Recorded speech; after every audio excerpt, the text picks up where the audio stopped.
In the late summer of 2015, an architect captivated by the past and a botanist nurturing the future walked into the green embrace of the Great Smoky Mountains and did not walk out.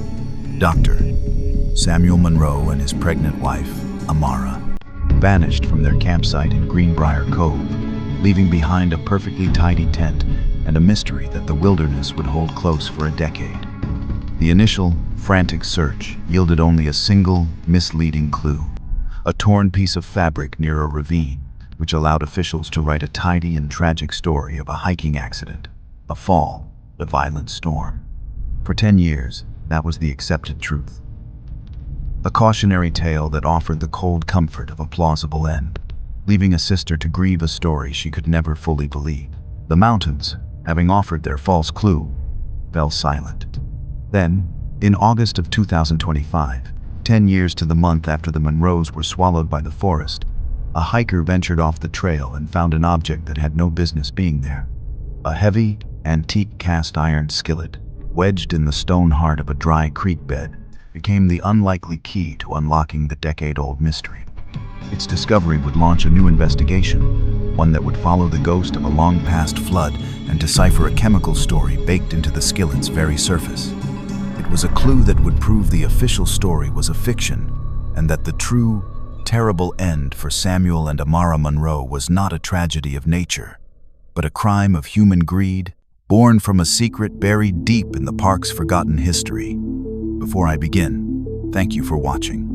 Let me know in the comments, where are you watching from, and what time is it there?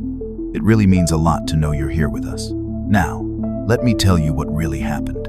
An email alert chimed at 4:15 p.m. on Friday, a small digital punctuation mark in the quiet hum of Nia Joseph's Atlanta law office. For anyone else, it would have been an insignificant distraction. For Nia, it was a lifeline. The subject line was blank, but the sender was Amara Monroe. She clicked it open instantly, the dense legal jargon of the contract on her desk dissolving into meaningless squiggles. The body of the email contained a single image and a short line of text. The photograph was of her sister, Amara, 7 months pregnant, standing in a patch of dappled sunlight, her face tilted up in a beatific smile. One hand rested protectively on the high, proud curve of her belly, the other on the deeply furrowed bark of an ancient, gnarled tree. She looked less like a person and more like a myth, a dryad made flesh and blood, brimming with a life force that seemed to emanate from her and into the forest itself. The text below it was pure Amara. The mountains feel so alive. Samuel thinks he's found the old Monroe family homestead on the map. Going, exploring. Love you. Nia smiled, a genuine, unguarded smile that was a rare sight within the glass and steel confines of her firm. She typed a quick reply. Looks beautiful. Don't let him drag you all over the woods. You're carrying precious cargo. Call me Sunday. And hit send. She felt a familiar pang of envy, not of the trip itself, but of her sister's ability to inhabit the world so completely. While Nia navigated a world of billable hours, depositions, and calculated risk, Amara and her husband, Samuel, navigated a world of botany and architecture, of mosses and forgotten structures. They were academics, thinkers, people who operated on a different, more deliberate frequency. Samuel, a professor of architecture at Emory, was obsessed with the vernacular history of Appalachia, the ghosts of the families who had lived and died in the mountain hollows before the park's creation. Amara, a botanist, was in love with the tenacious, vibrant life that grew on those forgotten ruins. It was a perfect, symbiotic intellectual romance, and the impending arrival of their first child, a son, felt like the final, perfect piece of a life built with intention and love. Later that evening, as Nia drove home through the suffocating Atlanta traffic, the sky to the north began to bruise.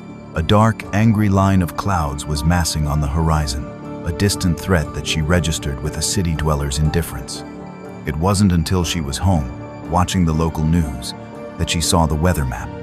A severe, unforecasted line of thunderstorms was tearing across eastern Tennessee and western North Carolina. a violent squall line generating flash flood warnings throughout the Great Smoky Mountains National Park. She felt a prickle of unease. She immediately called Amara's cell. It went straight to voicemail, the network likely down in the storm. She called Samuel. The same result. She told herself it was nothing. They were campers, experienced and prepared. Their tent was a fortress, their gear top of the line. They would be fine, zipped up in their sleeping bags, listening to the rain drum against the nylon, safe and sound. Saturday morning came, bright and brutally humid after the storm. Nia called again at 9 a.m. Voicemail. She called at 10. Voicemail. The unease began to curdle into something colder, heavier. Samuel was a planner, a meticulous, almost obsessive planner.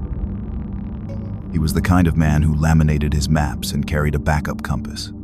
His protocol, a running joke between the sisters, was to check in after any significant weather event. The silence was a deviation from that protocol. It was a data point that did not fit the pattern.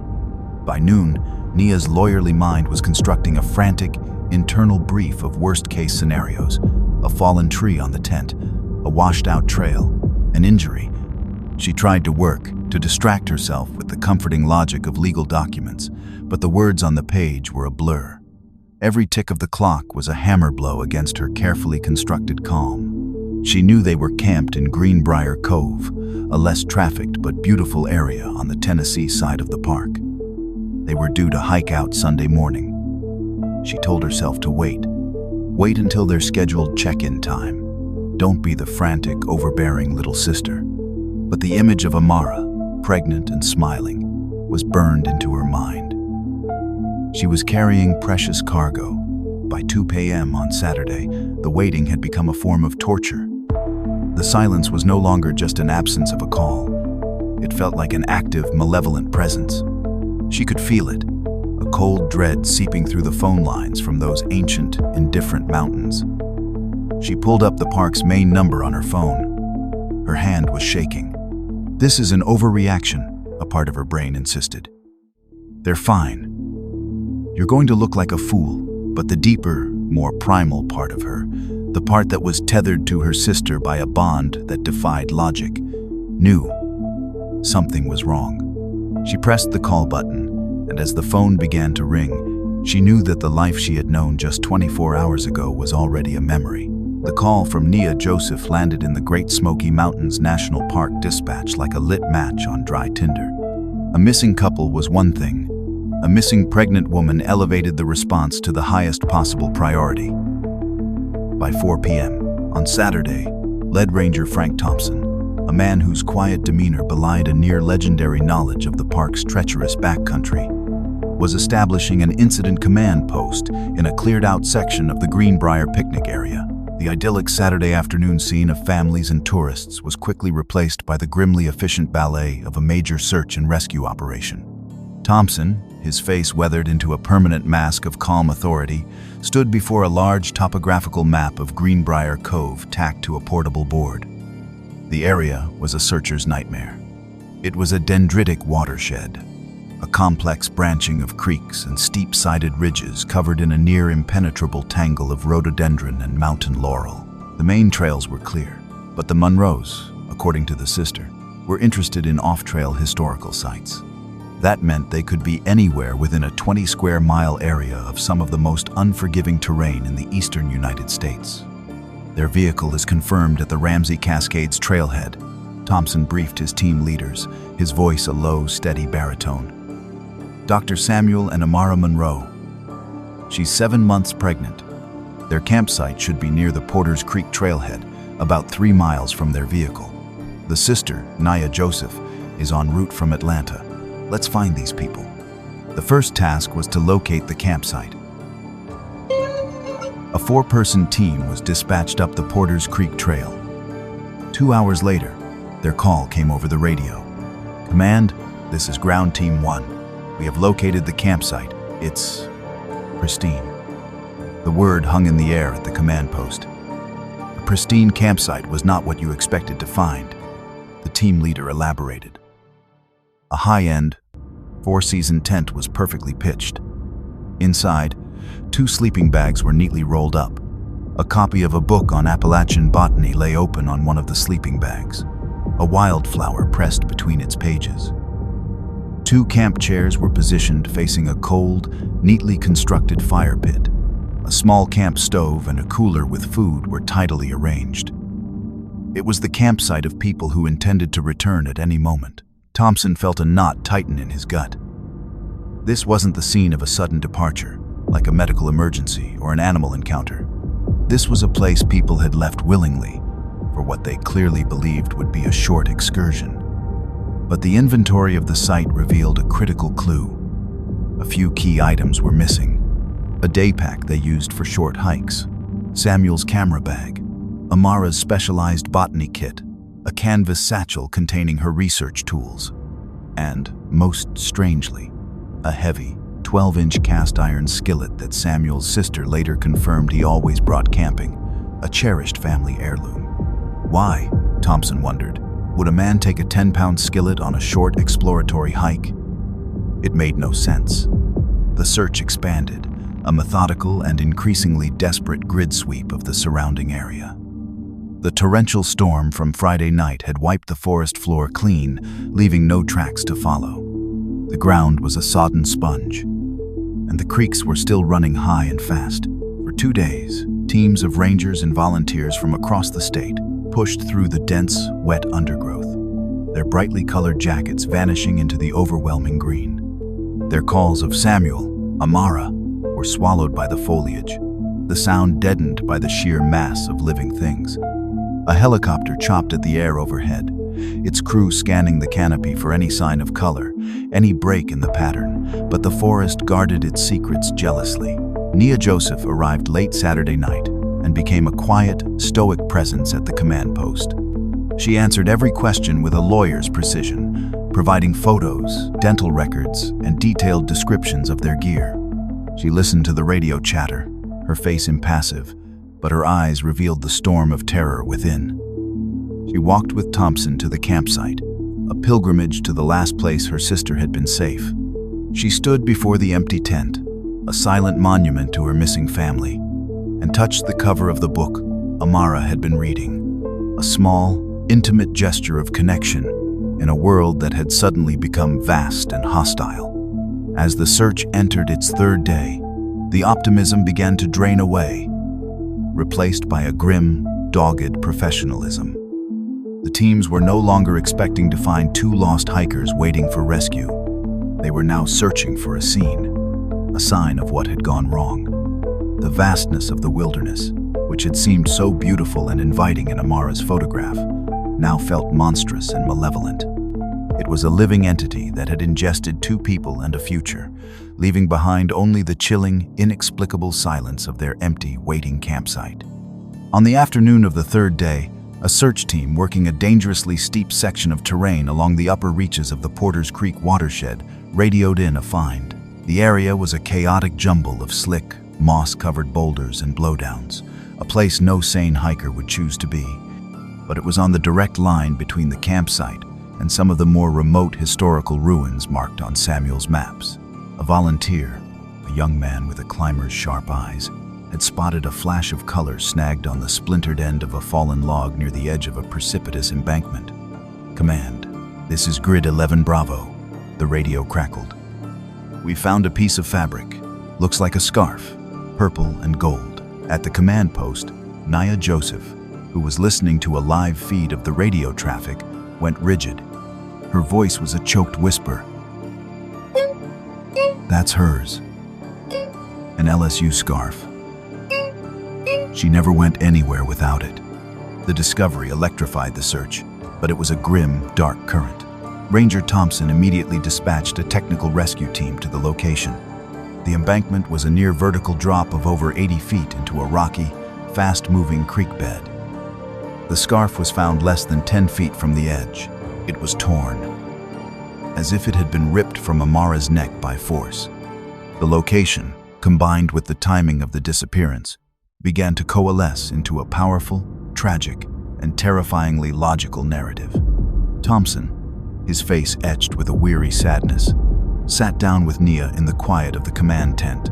away from the noise and the maps. "Nia," he began, his voice gentle, "we need to talk about what this likely means." He laid out the sequence of events as a professional, a man forced to find the most probable story in a sea of unknowns. Samuel and Amara leave their camp Friday afternoon to explore. They are heading towards one of the old homesteads up on the ridge. They have their day pack, some gear. They're moving through difficult terrain. Then the storm hits, a storm nobody saw coming. It's sudden, violent, heavy rain, high winds. It gets dark fast. He paused, letting the grim picture form. They're disoriented. They're trying to get back to their camp in the dark, in a deluge. They're on the edge of this ravine. Amara, being 7 months pregnant, her balance isn't what it normally is.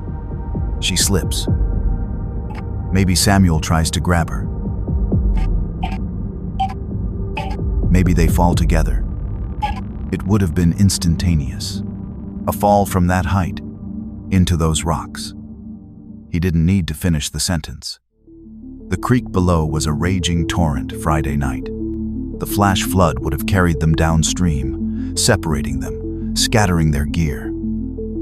It would explain why we can't find them. It would explain everything. Nia listened, her face a mask of stone. Her lawyer's mind engaged, a defense mechanism against the wave of horror that threatened to drown her. "The skillet, Frank," she said, her voice unnaturally steady. "Why did they have the cast iron skillet? It weighs 10 pounds. Samuel would never have taken that on a short hike." "It doesn't fit." Thompson sighed, a deep, weary sound. "Maybe he did.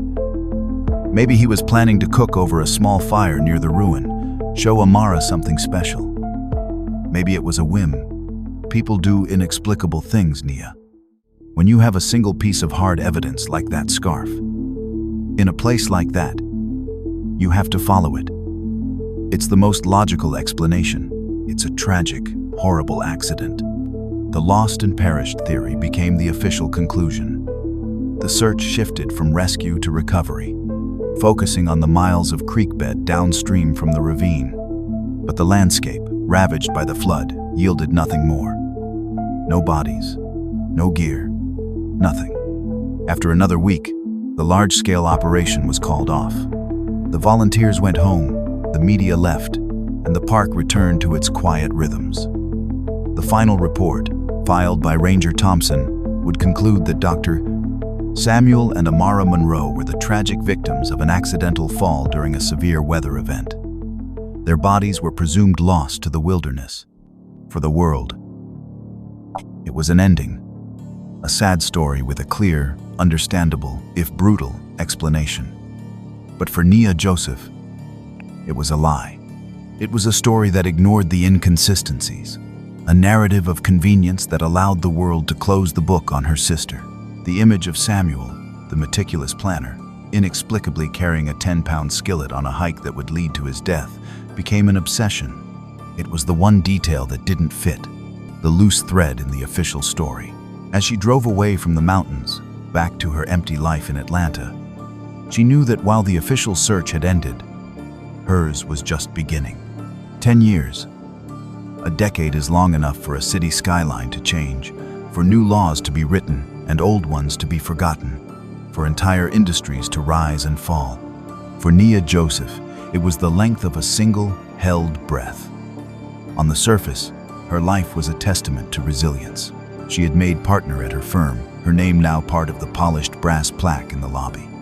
She lived in a sleek, minimalist condo in Midtown Atlanta, a place of clean lines and quiet order that stood in stark contrast to the chaotic grief that still defined her internal landscape.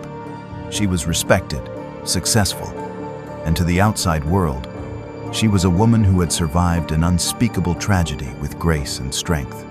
But inside, she was a ghost haunting the archives of a decade-old loss. The official narrative, the slip, the fall, the storm had never settled in her soul. It was a poorly constructed legal argument, full of circumstantial evidence and conjecture, and her mind, trained to dismantle such things, rejected it completely. The grief for Amara and Samuel was a vast, constant ocean, But her refusal to accept the official story was a hard, rocky island in its midst, the one place she could stand and fight. Her annual ritual took place in the last week of August, a private memorial that was part vigil, part cold case investigation. She would clear her schedule, disconnect her phone, and open a large, fireproof safe in her study. Inside was a single, heavy pelican case. She would lift it out, place it on her large glass desk, and open the clasps. The contents were a reliquary of a lost world. The final official report from the National Park Service, laminated topographical maps of Greenbrier Cove, covered in her own spidery annotations. A binder full of weather data from August 2015, printouts of every news article, and a small velvet bag containing the one personal effect that had been returned to her, the torn purple and gold LSU scarf. This year, on the 10th anniversary, the ritual felt heavier, the silence in her condo more profound. She spread the main topographical map out under the cool light of her desk lamp. Her eyes, as they had 1,000 times before, traced the probable route from the campsite to the ravine where the scarf was found. It was a plausible path for someone exploring, she had to admit that. But then, her gaze would drift to the inventory list from the campsite, a document she knew by heart. Tent, sleeping bags, cooler, and then the list of missing items. Day pack, camera bag, botany kit, skillet. Her finger would always stop on that last word, skillet. It was the fulcrum of her disbelief. Samuel, her brother-in-law, had been a man of logic and efficiency. He was a burgeoning master of minimalist design in his architectural work, a man who believed that form should follow function. The idea of him lugging a 10-pound piece of cast iron on an impromptu, multi-mile, off-trail scramble was a character assassination. It was an absurdity that the official report glossed over with a single, dismissive sentence. Couple may have taken additional items for unknown reasons. To Nia, that sentence was not an explanation. It was an admission of intellectual laziness, a failure of the investigation. Over the years, she had constructed her own alternate theories, dozens of them. Had they been kidnapped from the trail? Had they stumbled upon a criminal enterprise, a meth lab, a marijuana grow? She had spent thousands of her own dollars hiring private investigators in the early years, but they had all come back with the same result: nothing. No disgruntled former students of Samuel's, no shady connections, no evidence of anything other than the official story. The mountains had simply swallowed them, but the skillet remained.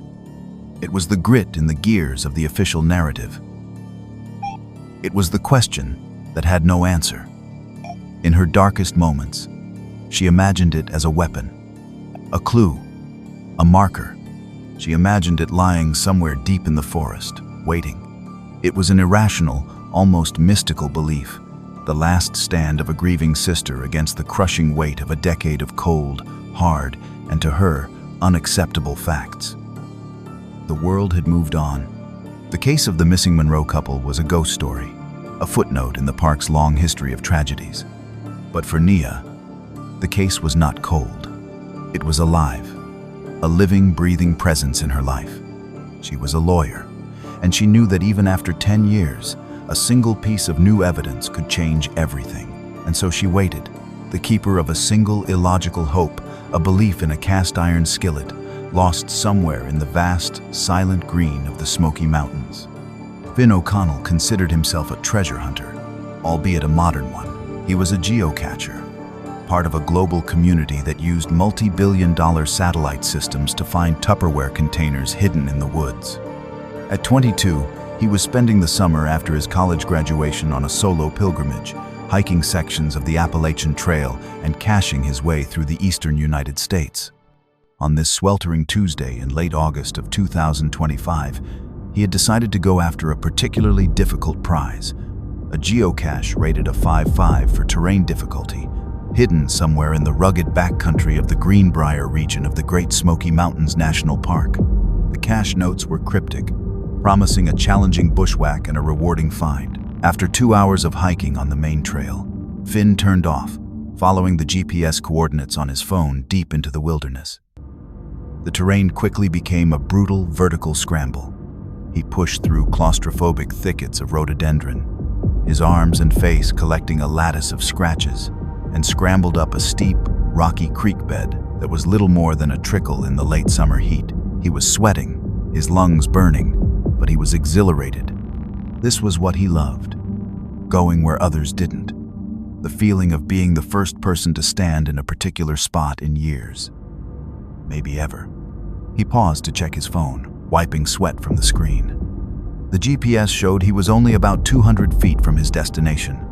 The cache had to be hidden somewhere in the massive jumble of boulders that choked the creek bed ahead.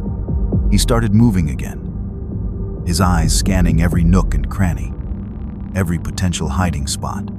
As he hoisted himself over a large, moss-covered boulder, he saw something that made him stop. Wedged deep in a narrow fissure between two enormous rocks, in a place that the creek's current would have scoured with incredible force during a flood, was a dark, circular object. It wasn't a rock. It was too perfectly round, its color a deep, unnatural black against the gray and green of the stone. His first thought was that it was a piece of an old car, maybe a hubcap, washed down from some forgotten road. Curious, he clambered down to get a closer look. It was stuck fast. He had to lie on his stomach, reaching his arm deep into the cool, dark crevice. His fingers brushed against a rough, gritty surface. It was iron. He managed to get a good grip on an edge and pulled. It didn't budge. He repositioned himself, found better leverage, and heaved with all his strength. With a grating screech of metal against rock, it came loose. It was far heavier than he expected, and he nearly dropped it. He hauled it out into the sunlight and stared at it. It was a cast iron skillet. It was old, covered in a thick, flaky crust of rust, but it was unmistakably a skillet, about 12 inches in diameter, with a simple, sturdy handle. Finn sat back on his heels, baffled. What on earth was a skillet doing here? This was miles from any designated campsite, in a location so remote and difficult to access that it was inconceivable someone had just left it behind. This wasn't litter. This felt like a relic. He turned it over in his hands. It was a simple, utilitarian object, but in this context, in this place, it felt strangely significant, like an artifact from a lost expedition. His geocaching instincts kicked in. This was a find, something far more interesting than the plastic trinkets he usually found in caches. He knew he shouldn't take it. Leave no trace was the mantra of the wilderness, but the thought of just leaving it here felt wrong. This object had a story, and leaving it behind felt like tearing out the last page. He made a decision. He took out his phone and documented everything. He took wide shots of the location, close-ups of the skillet wedged in the rocks, and detailed photos of the skillet itself from every angle. He logged the exact GPS coordinates. Then, he wrapped the heavy skillet in a spare fleece from his pack. It was far too cumbersome to carry otherwise and shoved it into the main compartment. It settled like an anchor at the bottom of his bag, a heavy, awkward burden that he would carry for the rest of the day. He never found the geocache he was looking for. He had found something far more important. Upon his return to civilization 2 days later, he downloaded the photos and sent an email to the general inquiry address on the Great Smoky Mountains National Park website, detailing his strange and heavy discovery. The email from Finn O'Connell, with its subject line, "Strange object found off-trail in Greenbrier," languished in a generic Park Service inbox for 48 hours before it was opened by a junior-level administrative assistant. The story and photos were intriguing enough that she forwarded it not to the trash folder, but to the office of the park's head archivist and records manager, a woman named Evelyn Reed. Evelyn, a sharp-eyed woman in her late 60s with a mind like a steel trap for park history, read the email and felt a faint, distant bell of recognition ring in her memory. A missing skillet. She had read that detail somewhere, years ago. Leaving the email open on her screen, she walked to the massive, rolling shelves that held the park's cold case files, a somber library of tragedies and mysteries. Her fingers, guided by instinct, went straight to a thick, dusty binder labeled Monroe, Samuel, Amara, 2015. She opened it, There, on the third page, was a typed inventory of missing items from the campsite. Her eyes scanned down the list. Day pack, camera bag, botany kit, and there it was. Skillet, cast iron, 12-inch, antique. The bell in her memory was now a clanging alarm. She immediately picked up her phone and called the office of the park's chief ranger. The cold case of Samuel and Amara Monroe was, with the discovery of a rusted piece of cookware, officially active again. Because the case now involved a decade-old disappearance with the potential for foul play, it was immediately escalated beyond the Park Service's jurisdiction. The Tennessee Bureau of Investigation was brought in to lead the inquiry. The file was assigned to Agent Miles Beckett, a man whose reputation in the TBI was built on a quiet, relentless patience. Beckett was a connoisseur of cold cases. He saw them not as failures, but as complex puzzles that had simply been missing a key piece. He believed that time, while an enemy to memory, could be an ally to science. Beckett's first official action was to arrange for the recovery of the skillet. He then drove to Atlanta for a meeting he considered the most critical in any cold case. The first conversation with the victim's family. He met Nia Joseph in the sterile, impersonal conference room of her law firm. He found a woman who was exactly as the old files had described her. Sharp, controlled, and radiating an intelligence that was almost physically palpable. But Beckett could see the immense fatigue behind her eyes, the 10-year weight of not knowing. He didn't begin with condolences or platitudes. He began with the evidence. He placed a large, high-resolution photo of the skillet on the polished mahogany table between them. "Ms. Joseph," he said, his voice calm and even, "we believe we have found this. The geocacher who reported it has provided us with the exact coordinates." Nia stared at the photo, her professional composure momentarily faltering. Her hand trembled slightly as she reached out to touch the image. "That's it," she said, her voice barely a whisper. That was his grandmother's. He never would have just left it.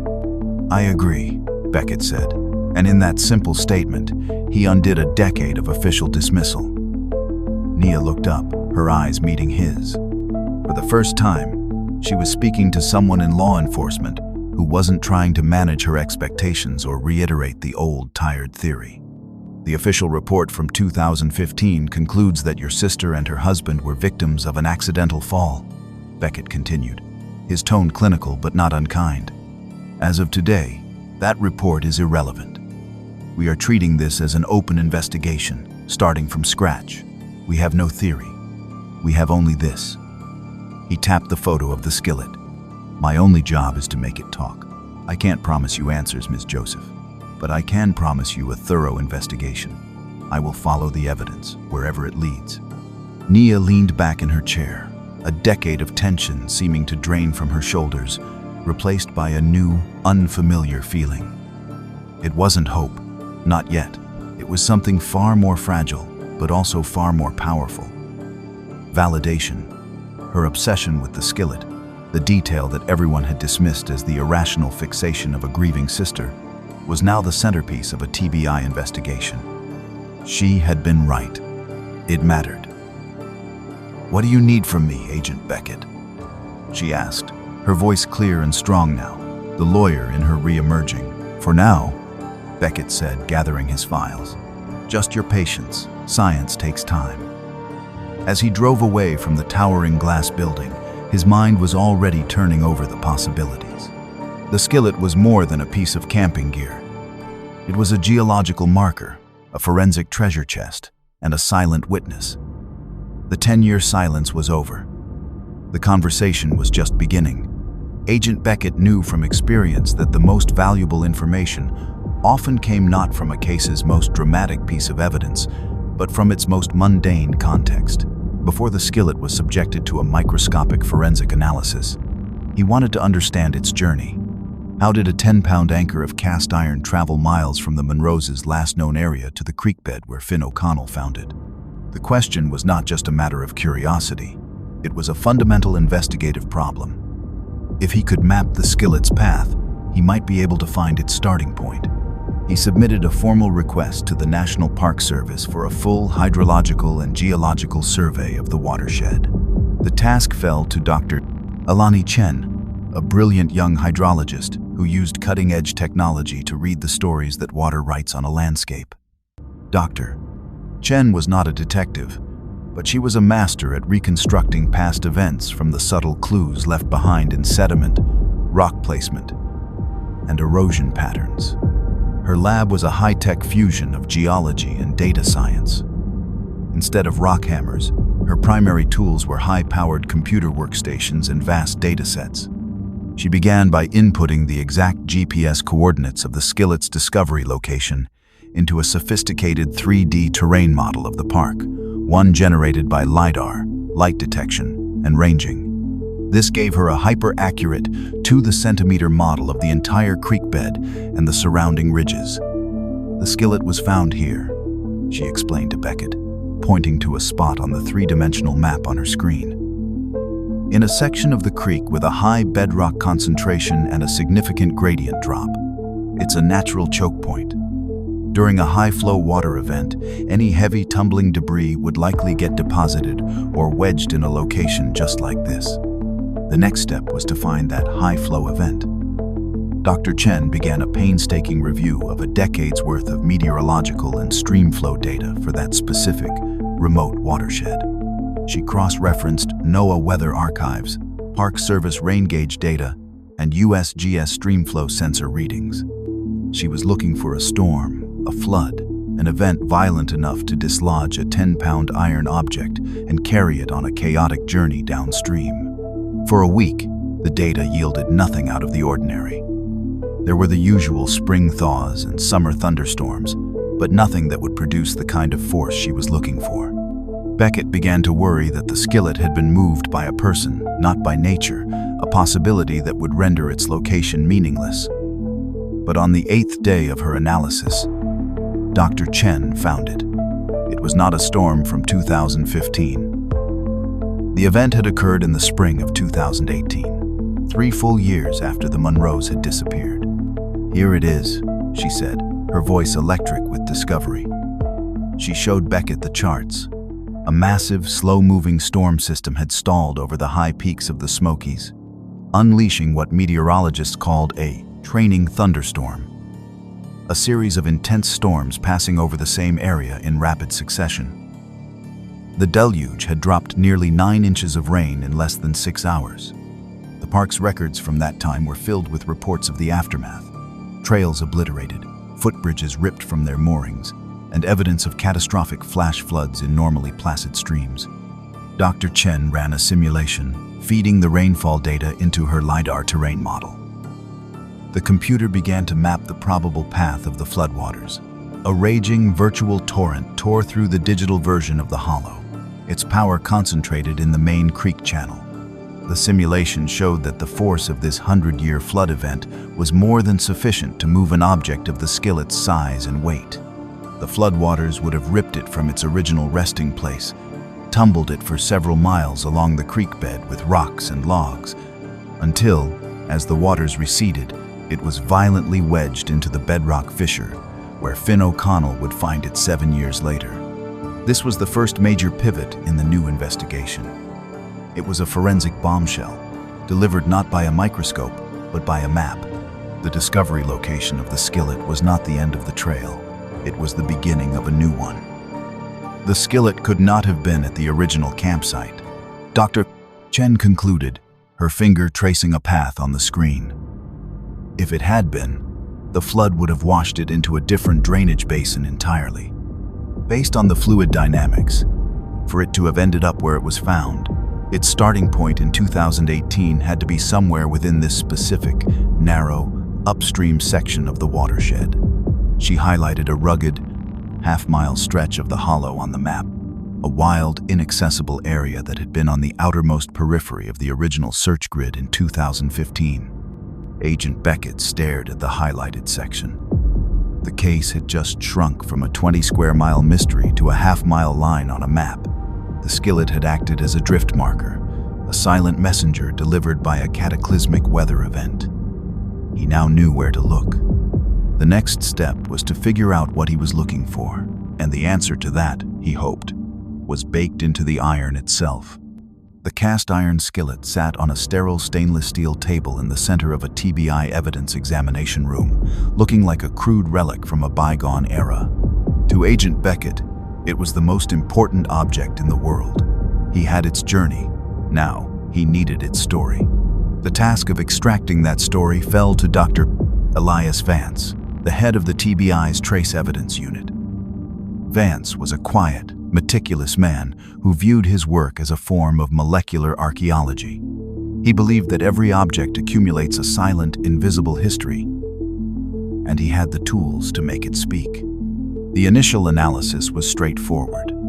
The rust was scraped and tested, confirming it was simple oxidation, consistent with years of exposure to water and air. Swabs of the surface revealed common soil and mineral deposits from the creek bed, nothing of evidentiary value. The real potential, Vance knew, lay in the skillet's most unique feature, its seasoning. Unlike stainless steel or aluminum, cast iron is porous. Over years of use, layers of polymerized fat and carbon build up, creating a natural non-stick surface. But that porous, carbonized layer is also a microscopic sponge, capable of absorbing and trapping other substances it comes into contact with. It was a perfect time capsule. Vance's team used a diamond-tipped scribe to carefully scrape a small, dust-fine sample from the skillet's cooking surface. This sample, representing decades of baked-in history, was taken to the lab's most powerful analytical tool, a gas chromatograph mass spectrometer, GCMS. The machine would vaporize the sample, separate its various components, and then bombard them with electrons to identify each molecule by its unique mass and charge. It was the ultimate chemical fingerprinting machine. The first results were exactly as expected. The GCMS identified various long-chain fatty acids, consistent with the cooking of animal fats and vegetable oils, bacon, butter, olive oil. It identified complex carbohydrates from searing things like potatoes or corn. It was a chemical ghost of 1,000 meals, a history of family dinners and campfire breakfasts. Vance was about to log the results as inconclusive when he noticed two small, anomalous peaks on the chromatograph's readout. They were inorganic elements, things that had no business being in cooking residue. He recalibrated the machine and ran the sample again. The peaks were still there. He isolated the signatures and ran them against the spectrometer's extensive library of known elements and compounds. The first result came back. Arsenic as. Vance frowned. Arsenic could be a naturally occurring trace element in some soils, but the concentration here, while microscopic, was higher than expected. Then the second result appeared on the screen, and the air in the lab seemed to grow cold. Lead, P. Lead and arsenic, together. The combination triggered a memory from a course Vance had taken years ago on historical forensic toxicology. He walked to his office and pulled a thick, leather-bound textbook from his shelf. He flipped through the pages until he found the chapter he was looking for. 19th Century American Mortuary Practices. He scanned the text, his eyes landing on a paragraph describing the primitive embalming techniques used before the Civil War and for several decades after, particularly in remote, rural areas like Appalachia. The primary chemicals used in these early, crude embalming fluids, designed to preserve bodies for viewing before burial, were solutions based on arsenic and, to a lesser extent, lead salts. The so-called cooling boards where bodies were laid out were often lined with lead sheeting to prevent leakage. Vance felt a cold chill. The skillet hadn't just been used for cooking. At some point, it had come into direct contact with a source of 19th century embalming chemicals. There was only one plausible scenario for that. It had been in contact with a disturbed, pre-industrial grave. The skillet hadn't just been left in the woods. It had been at the scene of a crime, not the one Beckett was investigating, but an older one. A desecration that had unwittingly become entangled with a modern murder. He compiled his report, his fingers flying across the keyboard. He stated with a high degree of scientific certainty that the skillet's seasoning contained anomalous concentrations of arsenic and lead, and that this chemical signature was highly consistent with compounds used in 19th century mortuary science. He attached the relevant pages from the toxicology textbook as an appendix. When Agent Beckett read the report, he felt a surge of pure adrenaline. The entire case had just been blown wide open. This was the forensic bombshell he had been waiting for. The skillet wasn't just a marker, it was a witness. It had been at the scene of a grave robbery. The Monroes, the architect fascinated with old homesteads, and the botanist who studied the life that grew upon them, hadn't just stumbled. They had stumbled upon someone digging up the dead, and that, Beckett knew, was a secret worth killing for. The motive, hidden for a decade, was finally clear. The forensic report from Dr. Vance's lab transformed the investigation from a search for a person to a hunt for a very specific type of ghost, a ghoul. Agent Beckett was no longer looking for a random criminal. He was looking for an illegal relic hunter, someone who plundered historic grave sites for artifacts. It was a secretive, obsessive, and often surprisingly lucrative underworld. Civil War buttons, antique bottles, belt buckles, and jewelry stolen from 19th century graves could fetch thousands of dollars from unscrupulous private collectors. Beckett knew that these individuals were not common thieves. They were often amateur historians and genealogists themselves, possessing a deep knowledge of local history, old maps, and forgotten family plots. They were patient, spending years researching a potential site before moving in, and they were intensely territorial and paranoid. His first step was to dive into the digital ether. Beckett and his team began monitoring online forums and private social media groups dedicated to metal detecting, amateur archaeology, and Civil War history. They were looking for any mention, no matter how old or coded, of a lost or undiscovered cemetery in the Greenbrier region of the park. They used keywords like family plot, unmarked graves, and local family names associated with the area before the park's creation. After days of sifting through thousands of posts, they found a thread from 2013 on an obscure metal detecting forum. A user with the handle Cove Digger had posted a query asking if anyone had information about the original Monroe plot, claiming it was rumored to contain the grave of a wealthy patriarch who had been buried with valuable personal effects. The post received a few non-committal replies, and the thread died. It was a thin lead, but it was the first time the Monroe name had been linked to this shadowy world. The next step was to identify Cove Digger. This required a subpoena to the forum's long-defunct internet service provider, a legal and technical challenge that took weeks.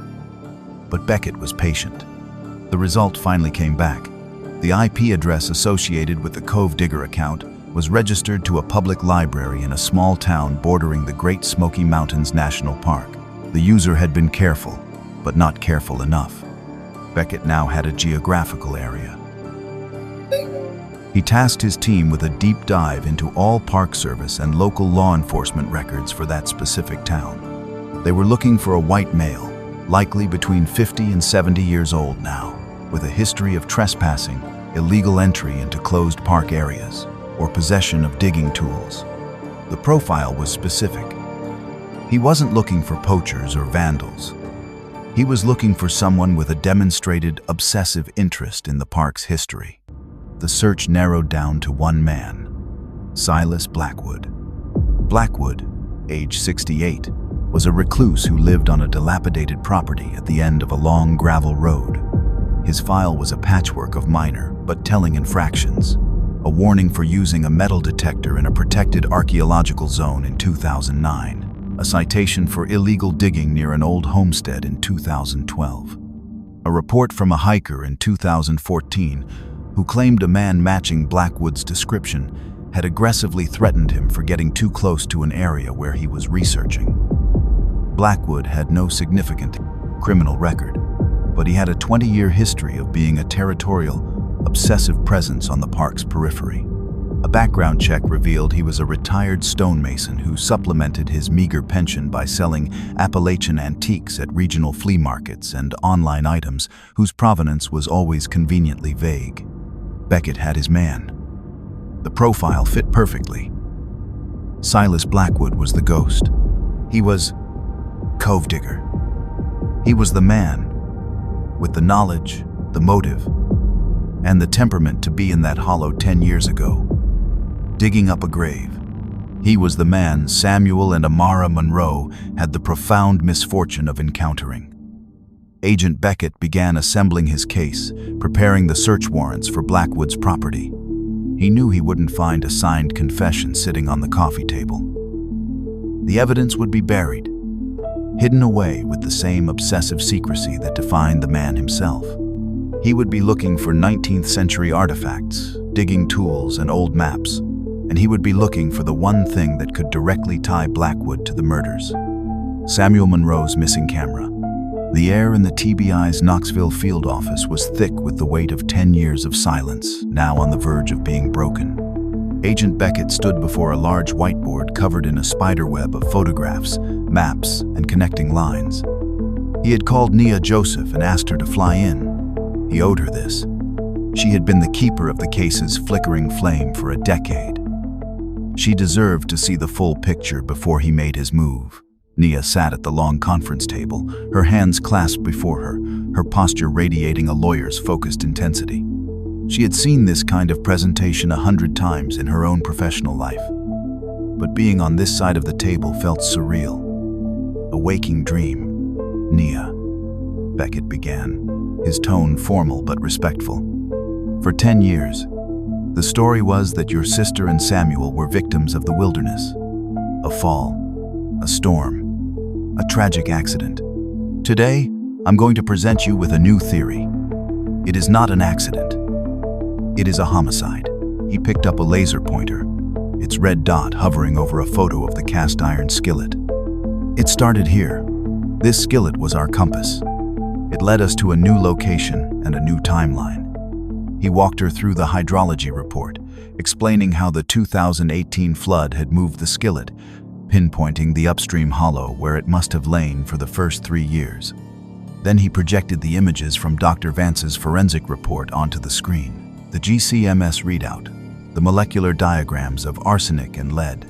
The skillet's seasoning contained trace elements of 19th century embalming fluid, Beckett stated, letting the bizarre fact settle in the room. The only way that could have happened is if it came into contact with a disturbed grave from that era. The red dot of the laser pointer moved to a grainy photo of Silas Blackwood. This is our suspect. A reclusive, obsessive, and illegal relic hunter. We have evidence linking him to online posts from 2013, specifically researching the Monroe family plot in Greenbrier, believing it contained valuable artifacts. He is an expert on the park's forgotten places. Beckett then began to weave the threads together, constructing the narrative of that final, fateful afternoon. August 2015. Samuel and Amara leave their campsite. They aren't just wandering, they have a destination.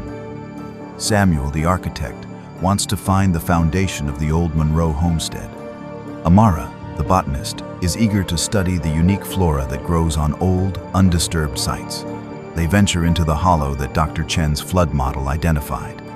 At the same time, Beckett continued, Silas Blackwood is there.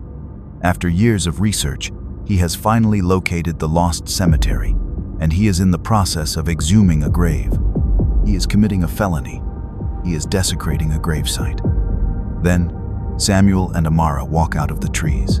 Nia closed her eyes for a moment, a flicker of pain crossing her face as she pictured the scene. We can't know the exact words exchanged, Beckett said, his voice softening slightly. But we can surmise the conflict. Blackwood is caught red-handed by two intelligent, inquisitive people. Samuel likely has his camera.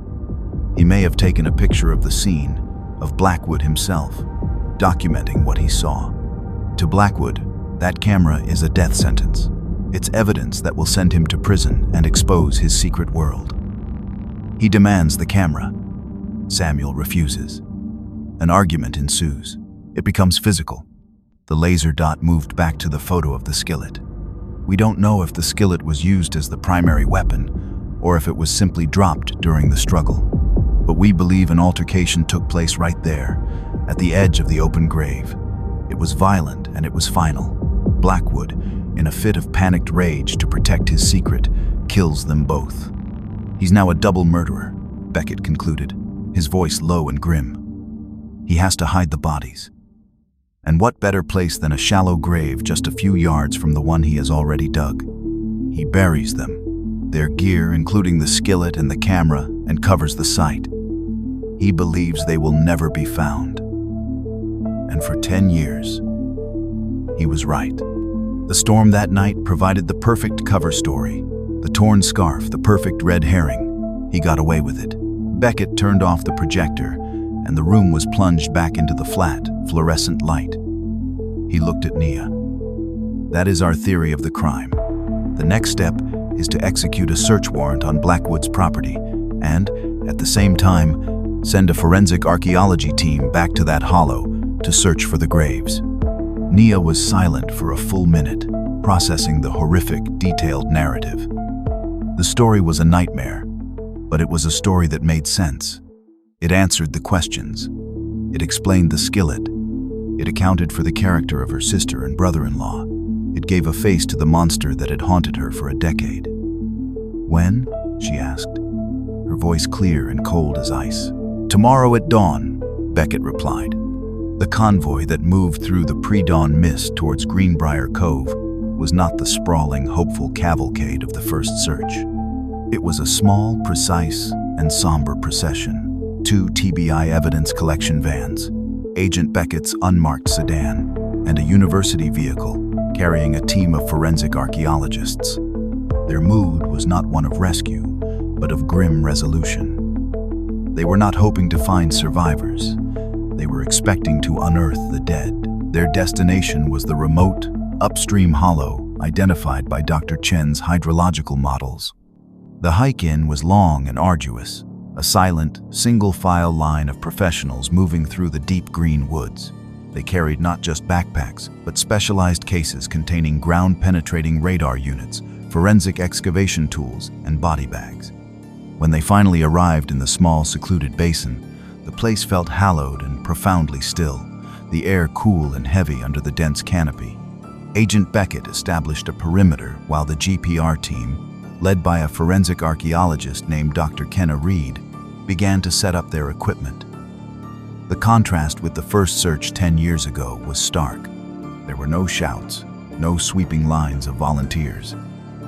This was a slow, silent, scientific grid. Dr.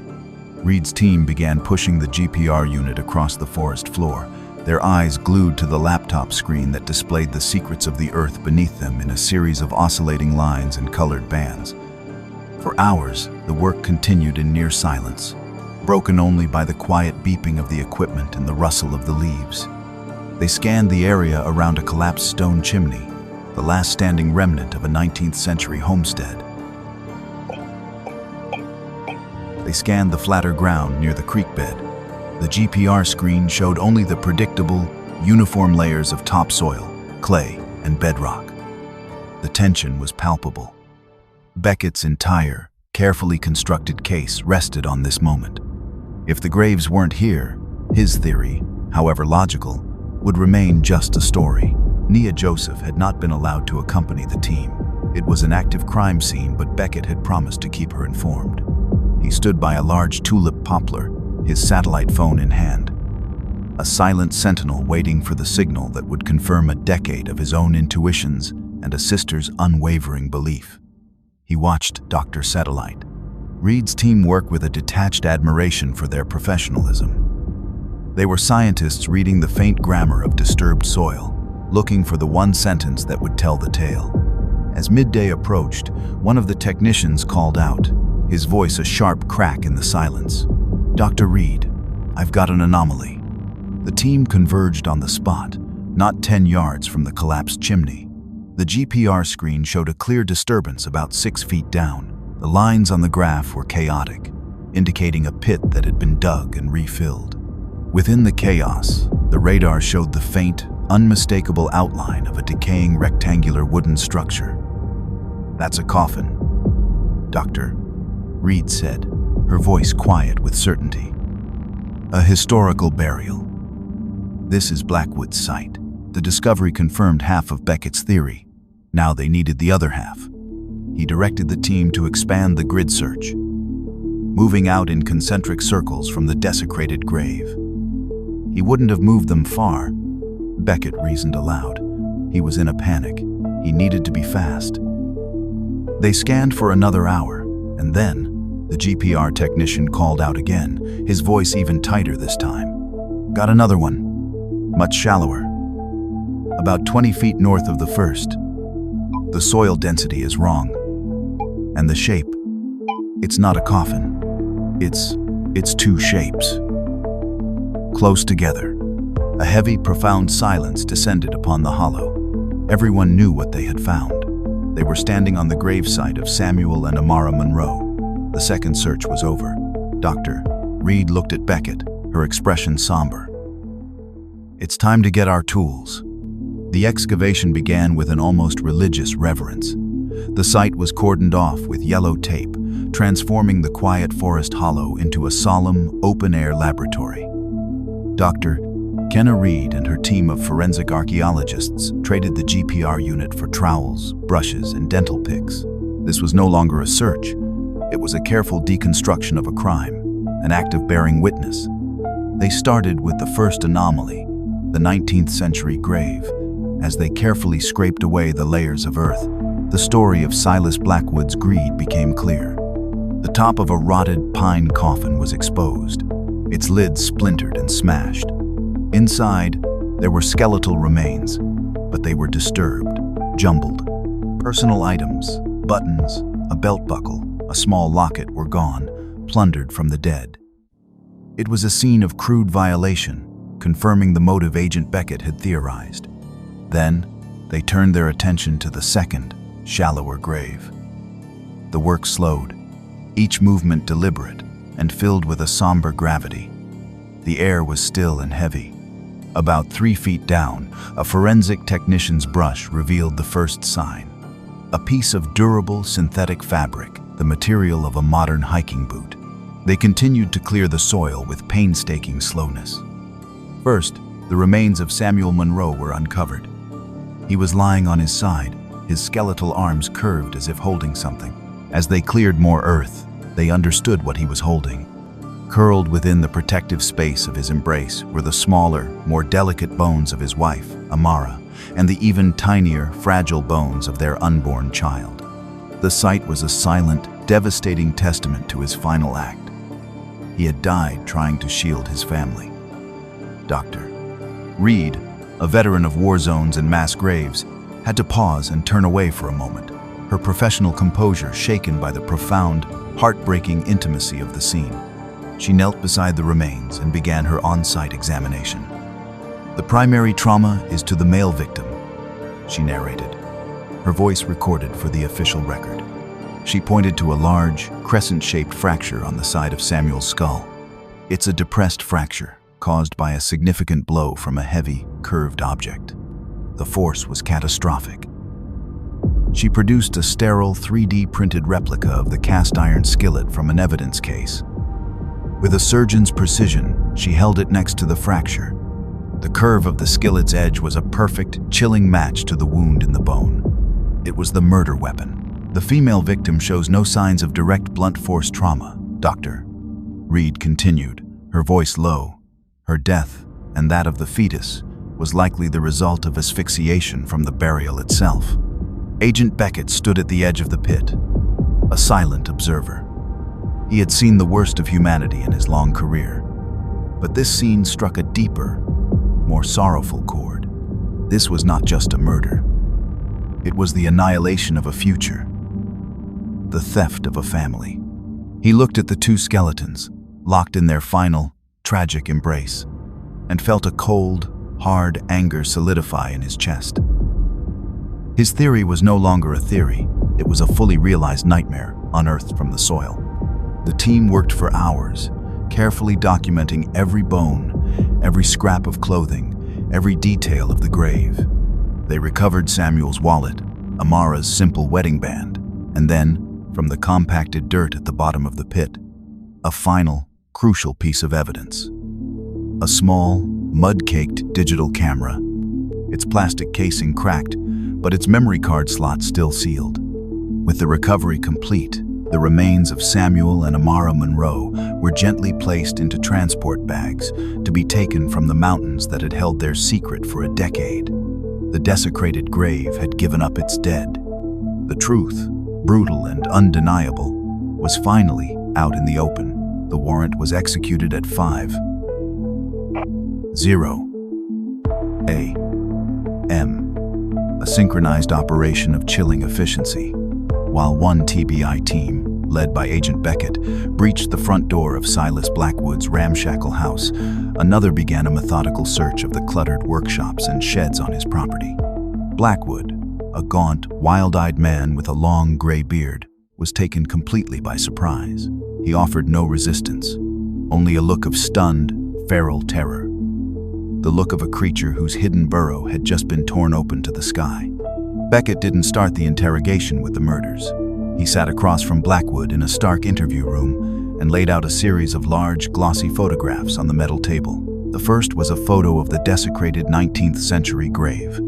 The second was a picture of a rare Civil War belt buckle that had been reported stolen from a local museum years ago, an item Beckett's team had just found in Blackwood's workshop. The third was a copy of the warrant, authorizing them to dig on his property. "We know you're a grave robber, Silas," Beckett said, his voice a calm, conversational monotone. "We have you on federal charges for desecrating a historical site inside a national park and state charges for possession of stolen property. You're going to prison for a very long time." Blackwood remained silent, his eyes darting around the room. Then Beckett slid the final photograph across the table. It was a picture of the cast iron skillet. "This is what connects you to the grave," Beckett said. "Our lab found traces of 19th century embalming fluid on it. Arsenic and lead. From the body you dug up." He paused, letting the weight of the scientific evidence settle in the room. "But we found something else in that hollow, Silas. We found them." He said nothing more. He simply stared at Blackwood, whose face had gone chalky white. The old man's carefully constructed wall of defiant silence began to crumble. He started to tremble, a low, guttural moan escaping his lips. "They weren't supposed to be there," Blackwood whispered, the words spilling out in a torrent of panicked confession. "It was my place. I'd been researching it for years. They just walked out of the trees. The man, he started asking questions. The woman, she had a camera." He recounted the story, his voice cracking. The argument, the fear of being exposed. He claimed the man, Samuel, had come at him, and he had swung the heavy skillet in self-defense. "It was an accident," he sobbed. "I didn't mean to. I just wanted them to leave." It was a pathetic, self-serving lie, but it was a confession nonetheless. He admitted to burying them, to taking the camera, to living in terror every day for the past 10 years. While he sobbed in the interview room, the TBI's digital forensics unit was already at work on the memory card from Samuel's recovered camera. It was damaged, but the data was recoverable. The last photos were time-stamped from that August afternoon a decade ago. There were pictures of trees, of Amara smiling, and then the final, chilling frame. A blurry shot, taken from a low angle, of Silas Blackwood's enraged face, his hand raised, just before he brought the skillet down. The final call went to Nia Joseph. Beckett didn't delegate it. He made the call himself. He told her everything. The arrest, the confession, the irrefutable evidence from the camera. He told her that her sister and Samuel had been found, and that they were together. A week later, Nia stood in the quiet forest hollow. The excavation sites had been filled in, the crime scene tape taken down. The forest had already begun its slow work of reclamation. It was just a quiet, peaceful place in the woods again. For 10 years, this place had been the site of a horrific secret, a place of violence and silent sorrow. Now, for her, it was a cathedral. It was the last place her sister had been alive. The place where her brother-in-law had died a hero. the place where her unborn nephew's journey had ended before it began. The grief was immense, a physical weight that pressed down on her. But for the first time in a decade, it was a clean grief, unburdened by the suffocating fog of the unknown. The brutal truth had brought a brutal peace. The mountains had finally given up their dead, and the silence was, at long last, just silence.